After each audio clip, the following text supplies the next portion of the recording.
அன்பு நிறை மாத்திரதை ஊடக இறைமக்களே, இன்று இறைவன் நமக்கு கொடுக்கக்கூடிய செய்தி, விளக்கை அணைய விடாதே. அன்பான சகோதர சகோதரிகளே, இன்று ஒரு புதிய மாதம் துவங்குகிறது. இறைவன் நமக்கு சொல்லுவது என்ன தெரியுமா? புதிய தொடக்கம், புதிய வாழ்க்கை. திருவிலியத்தில் 10 கன்னியர் கதையை கேட்டிருக்கின்றோம். 5 பேர் புத்திசாலிகள், எண்ணெயை தயாராக வைத்திருந்தார்கள். ஆனால் மற்ற 5 பேர் அசட்டுத்தனமாக எதுவும் தயார் நிலையில் வைத்திருக்கவில்லை. மணமகன் திடீரென்று வந்து விட்டார். தயாராக இருந்தவர்கள் மட்டும் உள்ளே சென்று விட்டார்கள். மற்றவர்களுக்கு கதவு மூடப்பட்டது. நம்ம வாழ்க்கையில இதே மாதிரிதான் நடக்கும்.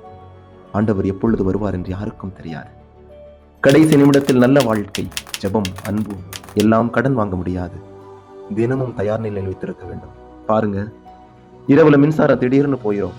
யார் கையில மெழுகுது இருக்குதோ அவங்க எல்லாத்தையும் தயாராக வைத்திருப்பார்கள். சுலபமாக இருளிலே நடப்பார்கள். ஆன்மீக வாழ்வும் அது போலத்தான்.